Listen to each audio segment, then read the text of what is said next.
बोले फिर तो मैया तुमको बताया ही होगा कि भगवान भोलेनाथ जो है ना, उनके तुम्हारे अलावा भी कई ब्याह हुए हैं। बोले मतलब?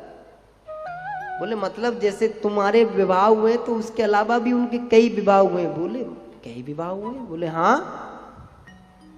बोले ये तो नहीं बताया। बोले अच्छा अच्छा, चलो चलो, ये रह गई होगी बातचीत।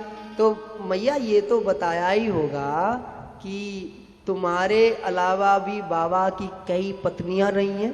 बोले कई पत्नियां रही हैं? बोले हाँ। बोले तुमको नहीं बताया ये? बोले नहीं।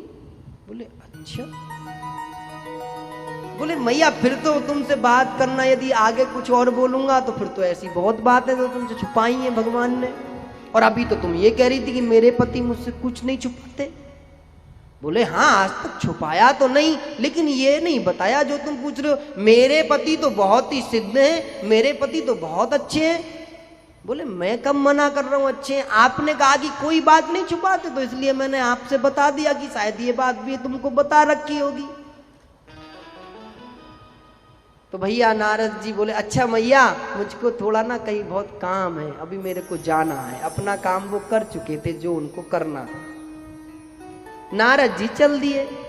अब मैया के पेट में धीरे धीरे हुड़हुड़ होवे कि कैसे भगवान भोलेनाथ साधना से उठे तो पूछू कि तुम्हारी दूसरी पत्नियां कौन है। अब तो महाराज, अब भगवान का नियम था, जब भी भगवान भोलेनाथ साधना से उठते थे तो भगवान भोलेनाथ बड़ी जोर से बोलते थे जय राम जी की।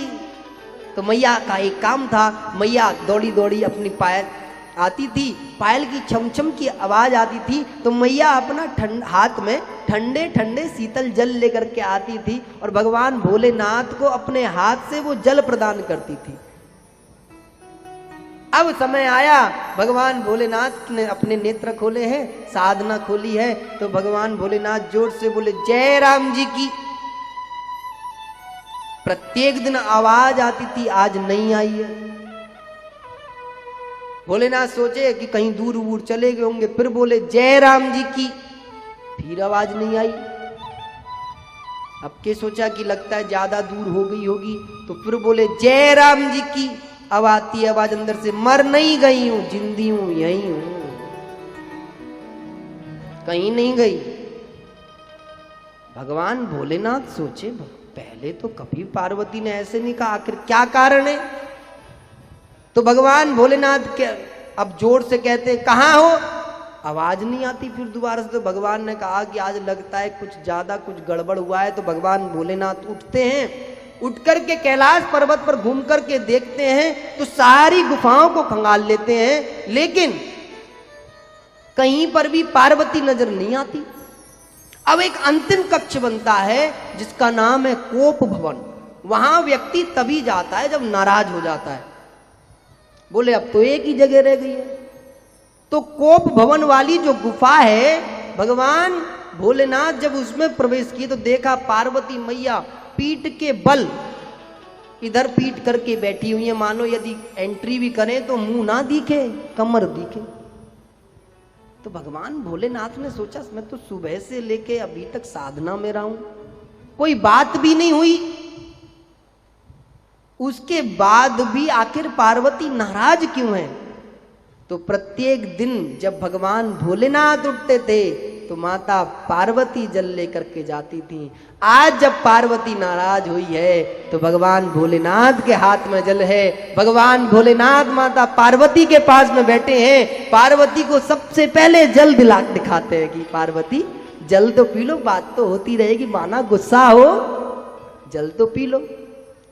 तो पार्वती अपना मुंह फेर लेती है, मानो कितना बड़ा पाप भगवान ने कर दिया हो। अब तो भोलेनाथ भगवान पूछते हैं अच्छा पार्वती बात क्या है, तुम नाराज क्यों हो।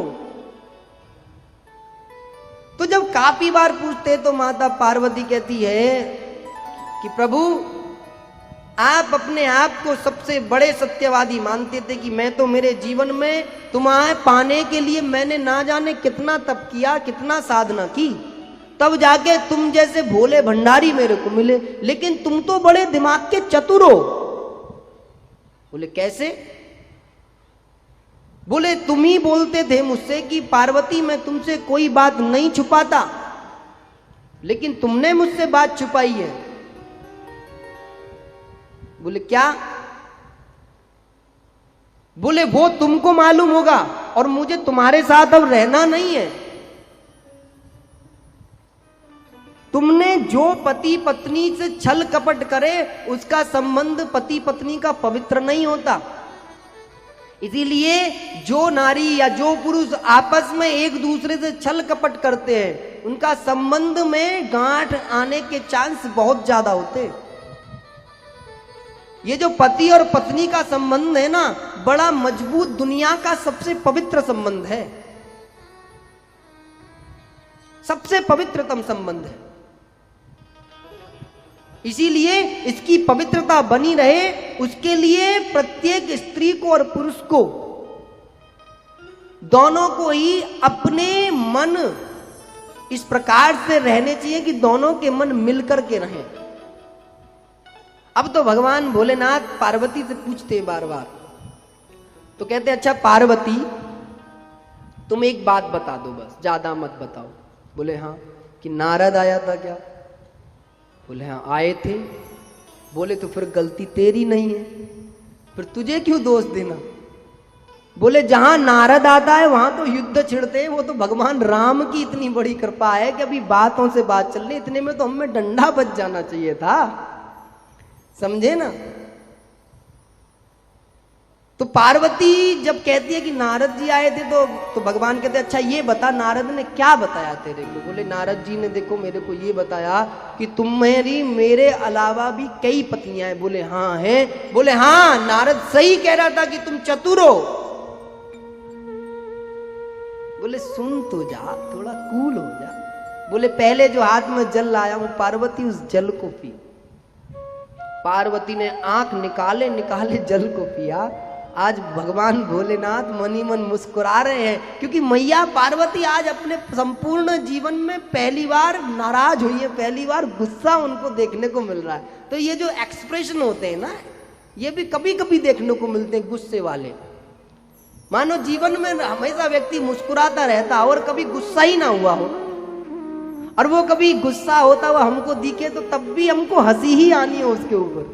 क्यों? क्योंकि उसे कभी गुस्से में देखा नहीं। अरे गुस्से में कैसा लाल हो रहा है, हम बोलते ना कैसे लाल हो रहा है गुस्से में। क्यों? क्योंकि हमने कभी उसको गुस्से में देखा नहीं। अब साहब इसीलिए भगवान भोलेनाथ मुस्कुरा रहे और मैया और गुस्सा हो रही है। तो कहते हैं अब ये बता पार्वती पूछा क्या क्या था, कहा क्या क्या था? बोले विवाह किए आपने ये, तो आप बताओ ना दूसरी वाली कौन है? बोले पार्वती तुम्हें नहीं पता, तुम हर बार शरीर छोड़ती हो और मैं हर बार तुमसे विवाह करता हूं। क्यों? क्योंकि मैं कभी अपना शरीर नहीं छोड़ता, मैं मर नहीं सकता, मुझे अमरता की सिद्धि प्राप्त है, मुझे अमरत्व प्राप्त है। तुम्हें वह अमरत्व की प्राप्ति नहीं है, इसीलिए तुमको एक समय के साथ में अपना शरीर छोड़ना पड़ता है और मुझे वह शरीर नहीं छोड़ना पड़ता।